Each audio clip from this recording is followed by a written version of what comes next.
Hi. Oh, it's okay. You can keep this in. Marcus is not feeling too well. It's your birthday weekend. Yeah. Well, Kind of. I yeah. hate when your birthday falls in like the middle of the week because it's like, do I celebrate the week before my birthday? Do I celebrate the week after? I think you should celebrate the week after your birthday just because, like, let's say your birthday's on a Wednesday, you're 2 days away from the weekend.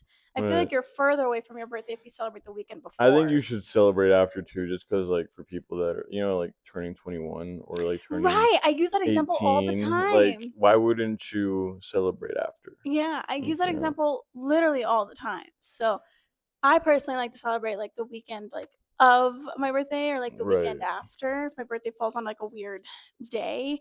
If my birthday falls on a Monday, then that's where it kinda gets dicey, then it's like celebrating 2 weekends, you Right. know? Right. Yeah. Especially after 21 or To start that off, welcome to what episode 12? episode 12. Episode 12. Welcome to episode 12 of Rated Rated R R for for relatives. Relatives. I'm Arianna, I'm Marcus. and yeah, this is Rated R for Yeah, relatives. I look a lot different this episode. her face is bare. This is A the most natural I think I'm gonna be on camera for long a long time. time. I was supposed to get my eyelash extensions filled in. Listen, I guess it's my turn for relate to this rant because Isn't it? Yeah. yeah, it's kind of part of that. This week at work was just Something. something. Like Mm. truthfully. And cuz okay, so with my job, I part-time schedule treatments for patients. Okay. And I say part-time because the person that we hire to solely only schedule cuz scheduling patients treatments if you know or work in a department that does that, it is exhausting. Truthfully, it's a very tedious task and Hmm. because you really have to follow the doctor's orders, what the registered nurses are also telling you at the same time. Sometimes they're telling you two different things. The Right. patient also has like certain routines of their lives, of course, of when they can come in. And of course, a lot of them are covered by like Medicare or Medicaid. And we have to sometimes work our way around that because some of our patients don't drive. So they get like compensated transportation through their insurance or government assistance, if you will. So it is very, very, very tasking. Like Right. it's stressful. But when I got good at it, I was really good at it. Like super good. Like the registered nurses loved me. The person that we hired for to do actual scheduling, they unfortunately can't be at work all the time. And working from home doing this job is not exactly ideal because truthfully to schedule like treatments, you need two monitors. For me at least, like I need my desk. I need my desk, I need my monitors, I need my notebook, I need everything to keep track of all that's going on. Doing it on like a laptop from home is not it. I was told that I would step in when this did happen, but I wasn't told when. So last Friday, one of my coworkers was like, "Oh, next week is going to be crazy." And me and my other coworker are like, "Why? What do you mean?" Yeah. And they proceed to tell me, "'Cause you're infusion scheduling." And I'm like, "What? What do you mean?" I'm like, "What do you mean?" And Why am I doing no, this? right? Because like, listen, I don't mind jumping in and doing it, but when I'm handed it a lot of times, it's a mess. It is such a big, huge mess. So she was explaining to me, "Yeah, for the next 6 weeks." And I'm like, "What?" A month and a half. Yeah, because the person that originally does it is going on leave. So I'm like, "What do you mean for 6 weeks? And you're barely telling me this?" She's not even my manager for her to be telling me this. So I'm obviously very upset that I wasn't told. And mind you, it's the end of the day already. It's like 5 p.m. Right. No one's here. I'm just trying really hard to like be calm when I dive into scheduling treatment because when I'm handed all of the stuff that needs to be scheduled because this person was so behind, it's insane. And then not only that, but these patients are calling the like because we're obviously closed on weekends. Yeah. So these patients are calling Monday and I have the phones department messaging me all kinds like this person needs to get scheduled for their treatment, this person, and then they're sending like messages, and I'm just like, oh my goodness. It's a lot. It is a lot. I was just very aggravated, at first, but I was like, I'm not gonna let this get to me. I'm just gonna do my job and try to do it real. the best as I can, because when I tell you Well, 8 hours a day is not enough to do this. well, damn. Well, because No, like you're yeah. scheduling like God knows how many And people, not just that, like, I'm at front desk right? too. And you have your actual like your main job. Exactly, because That's when I'm doing infusion scheduling, 2 of my team is down to 1 person at the front desk. There's only 3 of us. right. So, I'm still trying to do the tasks that I need to do for them and help them out when it gets busy, on top of also answering countless messages from the nurses. I'm not getting paid extra to do this, mind you. I'm Don't you doing hate this that? I'm for like, base pay. Yes, right? I hate that, because that's why this is why, and I have to stop doing this. If you are working, Kay, do not show them how good of a worker you are. Do Yeah, not. it's a slippery slope. It It really really is. is. Show up, clock in, do what is in your job Well, description, because like I told and clock you, it's out. like I told you last time. Like I like the my coworker got a promotion, or he's been Mhm. here way less longer than me. I put up way better numbers. Yeah. I've done way more responsibility. Mhm. The only reason is just because I can't drive the freaking things. I'm not old enough. And So then I'm like, for me, it's like, because the one that person that we do have, they're not exactly reliable, so I'm the reliable person, right. and I've proven that I'm really good You at know what I hate? this. I've been the fact that I've had women, people, whatever, turn to me in situations and be like, okay, you're like the most responsible person here, so I'm looking at you. I'm like, why the fuck are you looking at me? Like, Yeah. what? Like, Mhm. I'm like, why do you want me to like? I'm like, God, and you know what? And it's because you know what? Because you know what sucks about being that everyone else around you will like look at you afterwards and be like, oh, they're like doing the most, or like, oh, they're Yeah, they doing start being so. Yeah, they're haters. stop being. I'm like, oh, what? Because you're lack thereof, and I'm like out If here like, anything, I would love for you to step up, because right, that way I like, don't feel like the weight is on my shoulders. Clerical, I've always been clerical, obviously, right? right. Being clerical and those who work clinical, when I tell you, you need to appreciate your clerical team a lot more. You need to appreciate the people that are scheduling your patients, appreciate the people that are dealing with the damage control before you even know that the damage exists. There's so many times where we're doing that. right.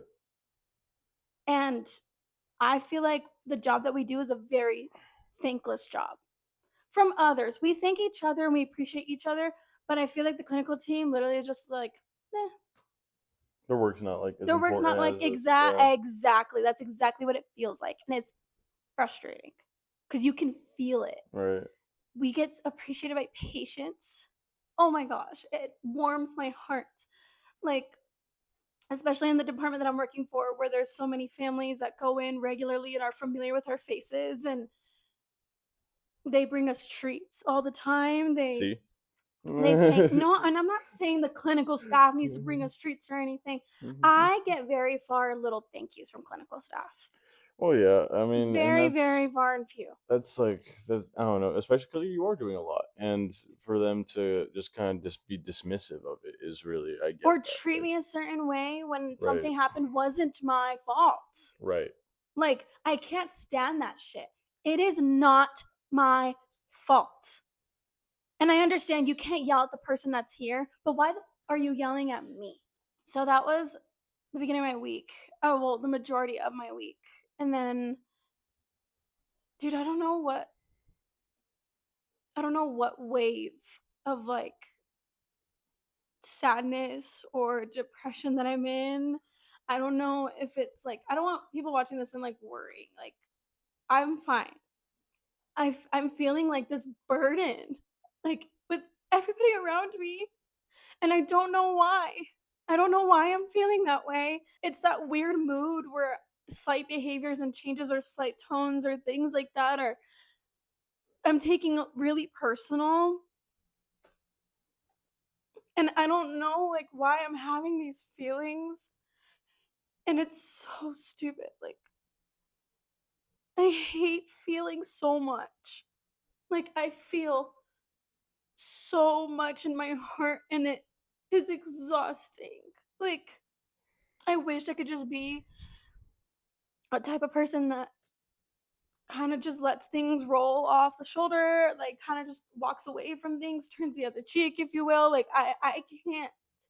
I'm not that person, and I've been made to feel Like, I'm the worst person because I am not like that. I feel everything, and I feel everything so deeply that I'm just so exhausted of feeling that way. It's weird that you mention all this because really the same thing started happening to me. I mean, it's I was telling Gentry because I was like, it's weird. You start to feel it kind of creep up on you, and then it does hit you, and then all of it because it could be one little thing or it could be a few other whatever, but it will hit you. Yeah, out of nowhere. Like I didn't even know I didn't like my because my boss had he was taking my coworker to a bathroom break and they saw me on the side of the road, so he was like, oh, like, hey, do you want to go to the bathroom too? I'm like, yeah, sure, whatever. Drop off the first coworker, when we're done, and then he tells me, yeah, yeah, in the front, let's talk for a bit, and we ended up talking just a little more about it yesterday because we also had like a little bit of a long drive, and I was sitting in the front. But my point is one thing he said, which is very true, and it's hard to do, but you gotta let go. You gotta let go of the stuff that makes you feel like this. And I think I'm just very passionate about things, like, and it's so funny because people want a passionate person until it comes to I feel every feeling Right? passionately, Yeah, no, not yeah. just love, not just happiness. I Right. feel everything passionately. Anyways, that is that is why my eyelashes are off because I cried them off like all week. I cried all of them off. Sorry. I'm like trying not to cry. That makes me really sad for you. No, like I 'Cause that's a I'm trying not to lot. No, like that's yeah, I'm no, really that's trying to like reel it in too. Finding a therapist is hard. right. No, you guys, I thought finding a therapist was gonna be so easy. Finding one that doesn't work Monday through Friday is so hard. Like people have jobs that are like scheduled Monday through Friday. Like, yeah, sorry, that was a very dark start to this episode. But Marcus is turn. Let's move on. Because if I keep going, I'm gonna start crying, and this episode will turn 3 hours long. So let's just move on. We do these things in our lives that we feel so much. Hmm. Because I mean, because like I was kind of saying, and I guess I'll get a little more into it. Like I did, for all honesty, I did break down in front of my boss, and Yeah. because I just couldn't anymore, and Hmm. and I just told him, I'm like, I just feel so tired. Yeah, dude. Like I just feel so tired, and like it sucks. Like, there's I'm so many like, people that are going through so much worse. Like especially in the department that I work for, sometimes it has to bring me down to earth. Like there's people Ariana, dying, like I literally tell myself, Ariana, like all you're feeling is in your head. There's right? people in front of you that are feeling literal physical pain all the time. Get it together. Oh yeah, because I was telling my boss even like this was yesterday's conversation about I'm like, yeah, no, because I've tried like the tiny little boxes, Mhm. putting everything in tiny little boxes and just Mhm. shuffling it away, and it all just ends up spilling out eventually. Right? Like I can't hold I can't I've never been a person to hold in my emotions. I've never been that. Well, it's funny because yeah, because I have, and then when I do it, it never ends up well. I mean, Right. you see, it's either I completely shut down for Mhm. literally months on end, Mhm. or I get angry at Mhm. one Tiny thing or thing, yeah. something, and like it will just set me off, and I'll just go ridiculous about it, and I know that's not healthy. So Yeah. obviously, I've moved away from those habits, and now it is feeling things openly, and then Mhm. that's kind of just what has been my week of really as just very much flip flopping. I took Wednesday off because I broke down in front of my boss on I Tuesday. I almost took Friday off. Like, I really almost had to take a mental health day because I was like, "I And can't." But then I'm not one to do that. me I haven't taken a day neither. off in months. I try not to. Me neither. So and that's what pushed me. I'm like, "Oh my gosh, you're fine. You're fine. It's because you know 8 what? Because hours." you know what got me is I'm like, I don't usually ever have to convince myself to go to work. I was trying to convince myself that I should go to work. I'm like, that's how I know I need to stay home. If I know if I am really trying to convince myself of things, if I'm like trying to prove my, like the opposite fact of what I'm already Right. doing, then it's like, why am I doing that? Right. It's like there's no, why am I doing that? I don't feel obligated towards that way already. So why am I trying to make myself do that? Mm, So, because work is work, obviously, but yeah. it was after that day, and I was just like, I can't. Like, I need to reset. Mhm. Like, I need to just take a minute, and I did, and that was good. I will say this though, to I guess just end off the rant in and of itself. I do have a decent amount of hope actually for just you know um that in and of Mhm. itself. Just and that's not just to say for that. It's just more to say of I am glad that I'm able to feel like this again, and that I can at least go about the world. Because I will say this, um, throughout the conversation I did have with my boss, Mhm. um, a big thing, because I was just asking him, I'm like, I just don't know what I need to do, like for myself or like my well being, and he was kind of telling me things and kind of helping me realize what I do need to do. And yeah, I don't think it's a bad idea of just being. Yeah. It is taking that time Right. for myself, and not even just that, to just relax. And Mhm. I mean that in the mental sense of just sitting back and being like, you know what, I need to find again the things that are making my life happy, that make me Mhm. happy, that make me feel good, Yeah. and be confident about the way that I am moving about the world. Because it's kind of like we said a couple months ago, or we said a few episodes ago, of like I am finding that again, You're right. but it is now I'm finding it's more of me getting back to who I am. Let's move on to our next segment, for cinema. Yep. Moving on to for cinema. It's my turn. And the movie you assigned me was Once Once upon Upon a a Time in time. Hollywood. Yeah. Quentin Tarantino movie. I believe it was his last one. Right. Um, And which synopsis for this movie?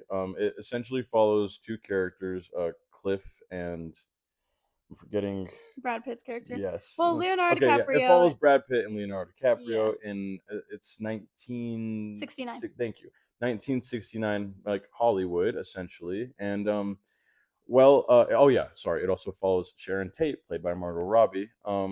Which, if you aren't familiar with the actual real life story, Sharon Tate was tragically murdered by the Manson family.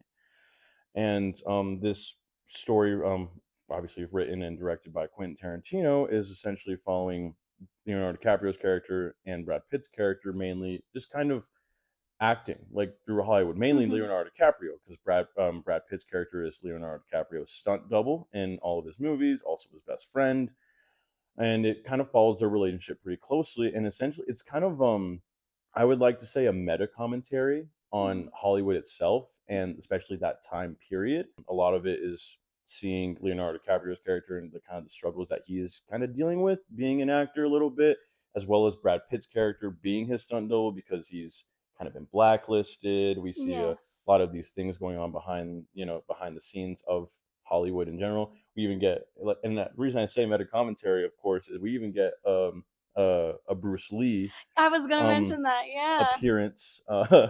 So yeah, that's essentially that's why the movie is called Once Upon a Time in Hollywood. It essentially is just a kind of a story that we follow with a few characters. It's very fun. We see their trials and tribulations throughout life, and that was the movie that I signed her in. So how did you like it? I overall would rate this movie, I want to say 4 stars. The reason why it loses a star for me is because it's so long. Like, it's almost 3 hours long. And listen, I mean, I'm not like gonna praise Quentin Tarantino because lately he has been very questionable Oh in a yeah, lot of separate the artist. I'm a big things, believer in that. for sure. And I used to be the biggest Quentin Tarantino fan. Like Right. Kill Bill was my favorite movie of all time for the longest time, and I and I can appreciate his art. I can appreciate the movies Right. and that he made. I can. It's so funny watching his movies. I can tell which actors are he was really hyper fixated on, like in general, because he recycles a lot of his actors that he Oh uses yeah. in past movies, which I honestly feel like is a really good sign when a director keeps you in majority of his Which movies. actually, I do have a fun fact about this movie. Actually, funny enough, that now that you mentioned that, that Hmm. reminded me. Because Maya Hawke is in this movie, Yes. and it was her first movie with obviously Quentin Tarantino.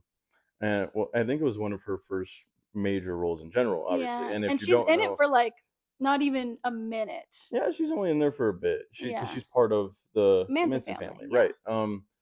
And obviously, if you aren't aware, Maya Hawke is the daughter of Uma Thurman and Ethan Hawke, which two legendary actors. I Yes, mean, and Uma Thurman was Quentin Tarantino's muse oh right, for and a long which time, early on in his which career, and exactly, hers for which sure. my fun fact was, I guess Maya had asked her mother about like what any tips for working with him, and Mhm. she just said, "Keep your shoes on." Yeah, and you know what? I didn't listen. I'm not one to pay attention to those types of things, In this movie but specifically, in too. this movie specifically, you can tell the amount of foot action, the Like amount of foot shots is a I little think weird. it's isn't it Margaret Qualley's character? Margaret Qualley's character, and Margot Robbie's This character cast is too. stacked, by the Oh way. yeah. Oh my We gosh. have Mikey Leonardo Madison, DiCaprio, Brad Pitt, Margot Robbie, Mikey Madison, Ethan Hawke, Maya Hawke, um, why I just said her name, Margaret Qualley. Margaret Qualley, Yeah, yes, because Austin Butler is also in this movie. Victoria Austin Pedretti is in Butler, this movie. Victoria Pedretti's in this movie, And Sydney Sweeney's, but anyways, I genuinely watching this movie though, I it goes and falls into one of those categories of one of my favorite things is a niche like meta commentary on Hollywood mhm. and filming. And it was so funny. I had like a dumb moment. We were watching this movie, and then Jose kind of like chuckles to himself, and I'm like, "What's so funny?" And it was when Bruce Lee appeared, and then I'm like, "Do you know him?" I literally was like, "Do you know him?" And like, "Do you know him from somewhere, like from another movie?" And he's like, "Well, kind of. It's kind of hard to explain." And I'm like, explain it to me. He's like, well, that is one of the most famous like martial arts like person. Like he's a very known like fighter Right. and professional fighter. And I'm like, okay. And he's like, you may have heard of him, Bruce Lee. And I'm like, that is not Bruce Lee. Cause I literally was like, okay, so Bruce Lee has passed and he is not no longer alive. Like, what do you mean? That is not Bruce Lee. And then he was like, this guy's playing Bruce Lee in this movie. And I was just like, oh, they nailed the casting on that. He looks like Bruce I think Lee. it's actually another fun fact. Actually, I know more things about this movie. So Bruce Lee's daughter was actually very upset with Quentin Tarantino because of the Really? way he portrayed her father in that movie. Because obviously you saw how he was kind of what's the word, like full of himself, Mm-hmm. very like like Yeah. I'm all this, I can kick anyone's ass. Yeah. You saw that. Literally, Yeah. it was a scene Yeah. It actually. was a bit, yeah. It makes me laugh. I love this. Is actually one of No, my this comfort scene actually does movies. make me laugh because for those who haven't watched the movie, in this scene specifically the Bruce Lee's, and he's the He's stunt coordinator. right, yeah, and he is because obviously Brad Pitt's Brad Pitt's character, he's a character stunt is a double. stunt double, and so he's waiting for his time to get called. Which they're already questioning him being on set because he has a few. He has a few scandalous things. People think Yeah. that he killed his wife for whatever reason, Yeah. which we never get confirmed that he did. It doesn't. Yeah. I don't think he did, but Uh-huh. in any case, um, people think that he killed his wife, whatever. So he kind of is like a little blacklisted. Anyways, he's on set. It's already kind of questionable, and he's kind of waiting for his time to be called. And then Bruce Lee shows up, and he's talking a big game about how he Yeah. could whoop anyone's ass. Literally, he's literally talking that, and and Brad Pitt's character ends up basically calling bullshit on him, Yeah. and he's like, "No, you can't. Like, I Mhm. could probably whoop your ass, or like Uh-huh. whatever." Yeah. And he's like, "Show me, stunt man," or like whatever the hell he Yeah. tells him. Yeah. And he tries to come at him. And first, Bruce Lee does act. He gives him a mean ass kick. Yeah. he literally kicks him, And and then Brad Pitt's character just he's like, "All grabs him right," and throws he him just against the grabs car. him, throws him into the car. Going back to this movie, I genuinely did enjoy it. Like I love this Yeah, movie. I don't want to say it's my favorite Tarantino film, but it's a pretty good one for sure. My thing was the ending.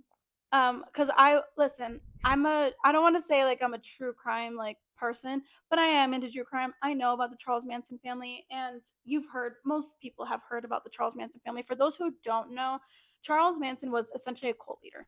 exactly. Not That's what he like I was. hate calling the Manson family a family. It was a cult. Yeah, that's what. Like Sorry, yeah, that's what the Manson family was. A cult. They weren't um related. Real well, most of them weren't related. very much a cult, and it was I don't even know what I forgot what the motive was, but not to get again, we're not a true crime podcast, but they essentially were this cult that lived in lived in California Yeah, and really close to the Hollywood Hills and very close to these celebrities, and they were just honestly just mentally ill, very, very obviously, and insane. So with that being said, Sharon Tate, she was a rising star in the Hollywood industry.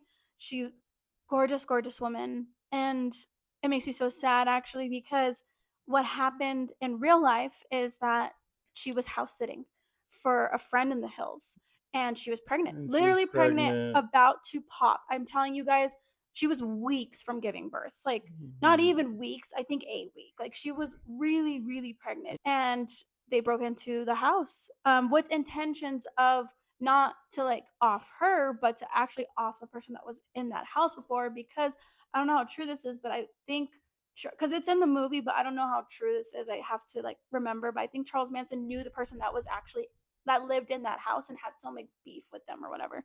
But anyways, again, she was house sitting and they murdered her. They killed her. And They murdered her. reportedly, I think this is in the reports. Like this was a statement. She was begging them to let her give birth and then to kill her afterwards because she so desperately wanted to still have that baby. Of course, because again, you guys, she was very pregnant. It's just a very very sad thing, for her to beg for her not her life, for her baby's life, and it's very disheartening. And so, but with Once Upon a Time in Hollywood, they didn't do that. Instead, they had the Instead, Manson family. it's the best scene No, really, it's ever. one of the best scenes because First of all, the fight choreography or whatever, the coordinator on that set did amazing. mhm, The makeup team did amazing. right, and I Like forget how graphic. whoever's dog that was, the handler did amazing. Yeah, Like no, when I tell you, so for context, towards the end of the movie, Brad Pitt and Leonardo well, it is the end DiCaprio. of the movie, pretty much. It Yeah. is. Leonardo DiCaprio and Brad Pitt are in their home after getting off of a long flight and having a night of Well, drinks. in And DiCaprio's home, yes, and specifically DiCaprio's home. And which he lives next to Sharon Tate. yes, he lives next to Sharon Tate. And anywho, it's literally past midnight. The Manson family like goes to the house and Leonardo DiCaprio's character like chews them out because the muffler's so loud. It's literally past midnight and Right, all these things, yeah, right? he has headphones on, all this Yes, stuff. Yeah, yes. So he asks them to leave. They are about to leave, and then Mikey Madison's character like has this bright idea to like kill him because he was this movie star on this or he was like a celebrity and actor on this show that killed people in the right, in the yeah, 70s. So anyway, they decide like, oh, we're gonna go kill him because he taught us how to kill and all these things. It's so dumb, but yeah. it No, it it's their way of like coping with that, I guess. So and justifying their behavior. right. And so they go and they kick down the door, and then Brad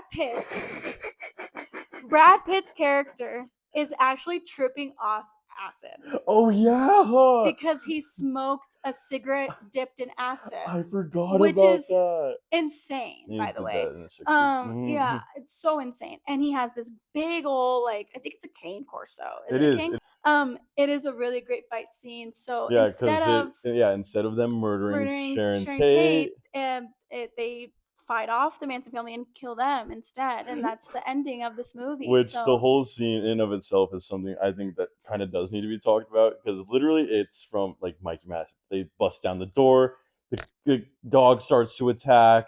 Then we see then we see there she kind of gets up from it for a second, tries to yeah, run at him with a knife. yeah. He hurls a full She can was of in this dog scene. food. Yeah, rent is was due. Oh yeah, it was Rent was due with this girl. freaking, and he chucks the can directly at her face, breaks her whole face Uh-huh. basically, continues getting attacked. Meanwhile, I think the other two members were trying to get like DiCaprio's Yeah. Yeah. character, and he pulls out the flamethrower that he Uh-huh. used in a movie Yeah. and just torches. Yeah. And listen, the amount of foreshadowing in this movie is really amazing, like Mhm. truthfully. And I think that's what I loved. The only Because thing there is a like part where the stunt double goes to the Manson oh ranch. my gosh, yes, because I mean that's like I guess kind of like the whole reason. So Right, Margaret Qualley was actually the one that led like her character was the one that led him to their ranch right. because and again, I don't know, I can't remember if this is true or not because the ranch that in the movie that the Manson family was living on was a ranch that was used to film An old western western, yeah, movies. an old Yeah, western or movies. western show. Yeah, It was Bounty Law that actually. thank you, yeah, that's what Yeah, it was. it was Bounty Law, the one that Leonardo DiCaprio was mainly known for in Right, his his career. character, yeah. Or his character, yes. So, yeah, it was just really, really, like, the full circle of it all, like, the foreshadowing, the bits and pieces, like, it was a very carefully laid, thought out Oh, story. yeah, One of he my made favorite this. parts, actually, I was telling Jose, this crash out is one of the realest crash outs ever, let me tell you.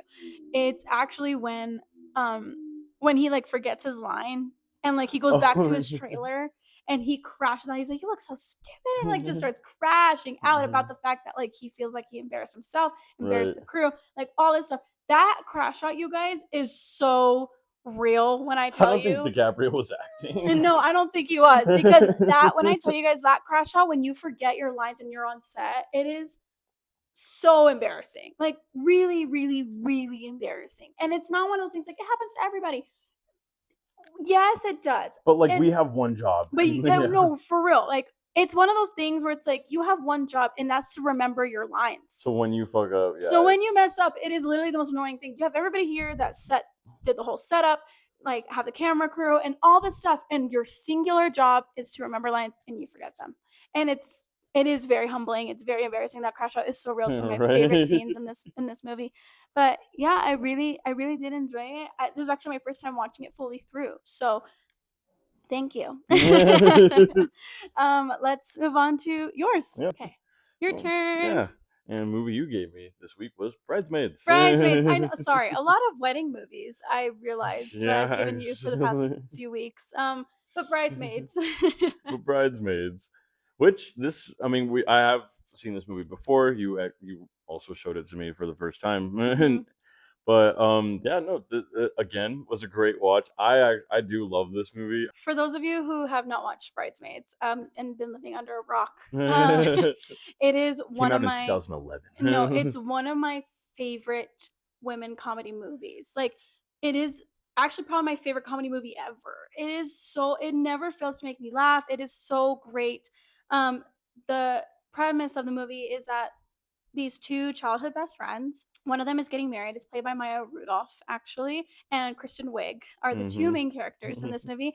And Maya Rudolph's character is getting married, and Kristen Wiig's character is obviously her maid of honor because she's, you know, her childhood best friend. Right. And then you have, of course, like the bridal events, right? The engagement party comes around where Kristen Wiig meets Maya Rudolph's new best friend, who is portrayed by Rose Byrne. I think it's Burn. I think it's Byrne, yeah.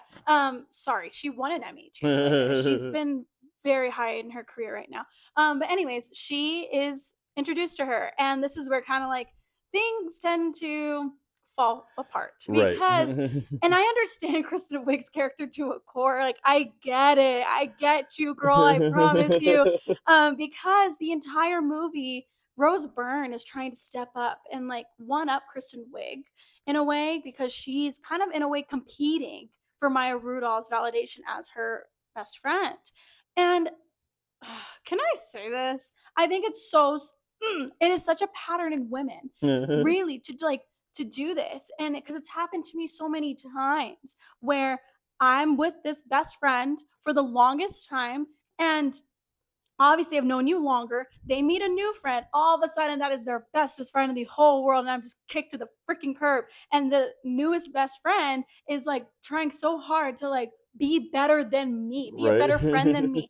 And that is because Kristen Wiig's character is not exactly rich. She doesn't have money. She's Right. not exactly self sufficient at the moment. And Rose Byrne's character, she is, because her husband is very rich. And that's why her and Maya Rudolph became friends, because their husbands are They work they together. work together. They're Yeah. coworkers, and that is how they became best friends. And the entire movie is Kristen Wiig and Rose Byrne kind of silently competing with each other throughout this entire wedding process. And it has so many great values in this movie between friendships and between women. And it is quite literally the most funniest movie I think I've ever watched, Right. because it depicts it so accurately. Like, Yeah, and I will say that is one thing that I did kind of find when I was watching this movie is that like through all the comedy, obviously that like I've seen kind of situations like this. It's mhm, really not in my relationship, but I've seen it from other women. And it's like yeah, no, like this kind of thing does happen. It was the actual bridal shower. And she ends up fully crashing out. And Maya Rudolph, she tells her, "Why couldn't you have just like been silent and like whatever, and then talk behind my back like a normal person?" And and I was like, "That's why do women do that?" I was like, see, because and because guys will just be like, "What the hell?" Like like to your face and be right. like, "What?" Like And that's the thing too, like, I understand both sides of that, because time and place, for sure. Yeah. That was Oh, of not the course. time to crash out. Yeah. That No. was not the time to let out all these built up emotions that you've been suppressing the Right. entire time. However, there's something about that that, like, satisfied me to a core. I really have to be honest. She Like, smashed the no, cookie. because for those of you who don't know this movie and have not seen this movie, here's a little bit of context. So, at the bridal shower, first of all, Kristen Wiig obviously has known Maya Rudolph her whole life and hasn't been like, "Oh, we should do like a Paris theme," Oh, right, because she's yes, always yeah, wanted of to go to course. Paris. Yeah. And Rose Byrne's character, her newest friend, is like, that just seems very basic and a little like Yeah, early outdated." in the movie, Yeah, it's kind very of early in the movie, right? And then comes to the bridal shower. Guess what theme it is?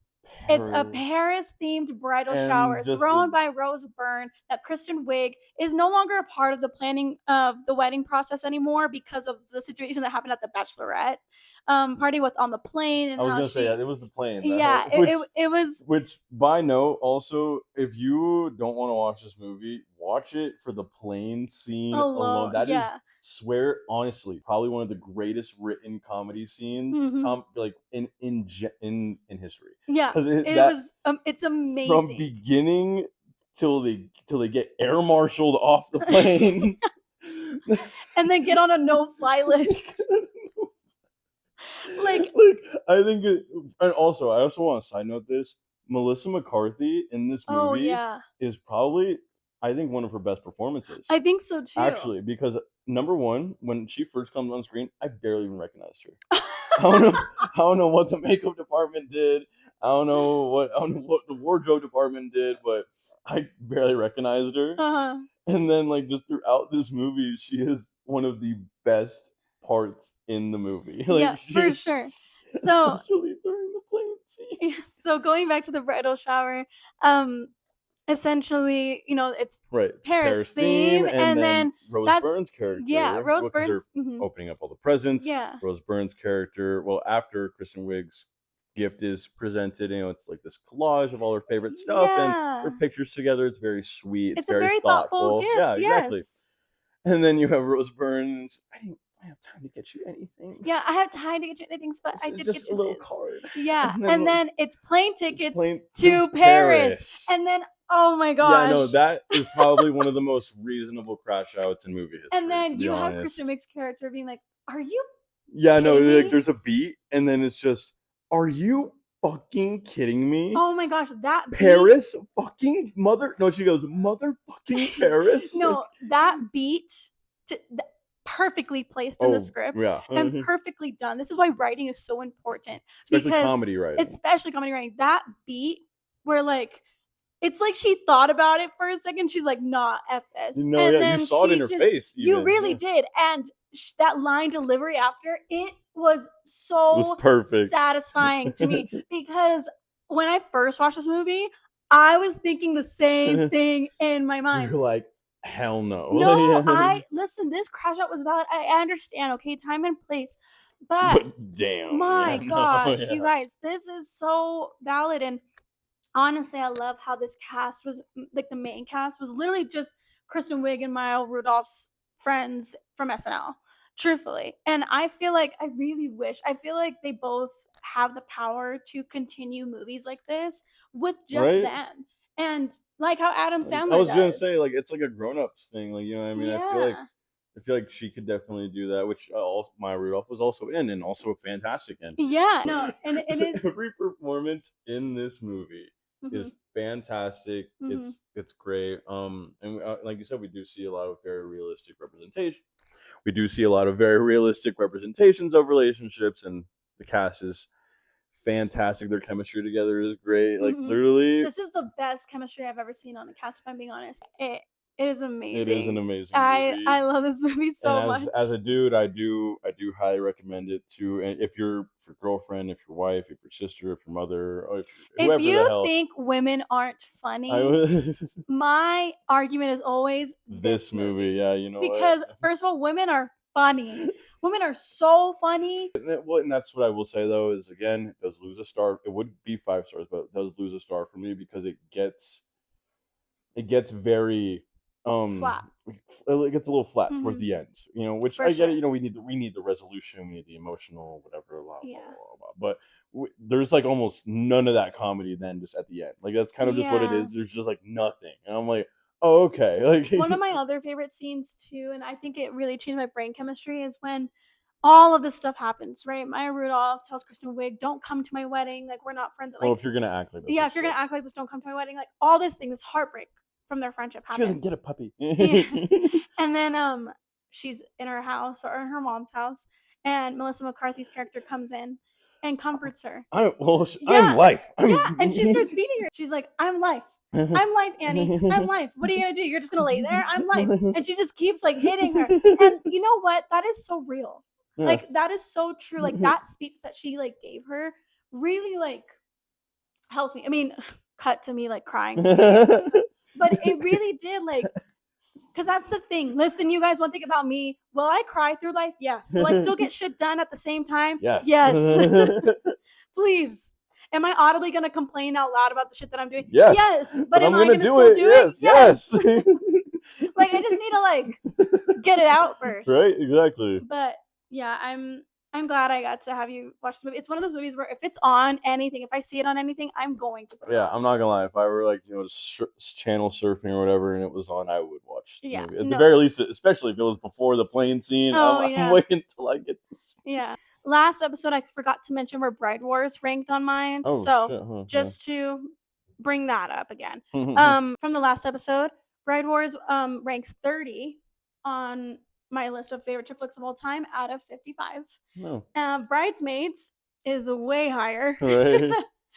Bridesmaids is number 2. Oh shit! We're Right. closer to seeing what my number 1 is. I'm just kidding, but it is number 2 for me as my favorite chick flicks of all time. Again, I use any excuse to watch this movie. If I see it, I'll put it on. If it's on cable, like randomly, I'll keep it on. Like And it as is. far as Once Upon a Time in Hollywood, I guess for that record, it definitely is in my top 5 as far as like male centered movies of all time. It Mm-hmm. is a very nice, like I said, meta commentary on Hollywood, on being an actor. Yeah, kind of having that on you and just being a kind of just a dude in Hollywood, as yeah, you know, and I do love it. So I mean, yeah, that's good though. yeah, 30 and number 2. Okay. yeah. No, for sure. It's amazing. Okay. I guess that kind of like wraps up this Yeah. episode for Rated R for Yeah, Relatives. we would do our obviously our usual segment of Hyperfixation. hyperfixation, but we have a little short on time today. We have a lot of stuff to get done, so Yeah. we are gonna have to cut this one a little bit short for you guys. But again, thank you for watching, and And before yeah. we leave, it Oh, is Marcus's birthday this oh, week. Marcus's birthday is on the 16th. By the time this is uploaded, it'll already right. have passed. So please wish Marcus a happy birthday in the comments. Much like nobody, but in the I don't comments. care. I don't like my Oh birthday. my gosh, stop it. You have, of course, that one sibling that doesn't care for their birthday, and then there's me that cares so much about birthdays. So I am very blessed to see you enter your 20s, and I love seeing your trips around the sun. You are developing to be a very amazing adult, and as your older sister, it makes me really happy of who you're becoming. Oh, So, yeah, with that being said, thank you. this has been Rated R for Relatives. Tips, I'm and Arianna, I'm Marcus. and And thank you for tuning in. yeah, See you next week. see ya. Bye.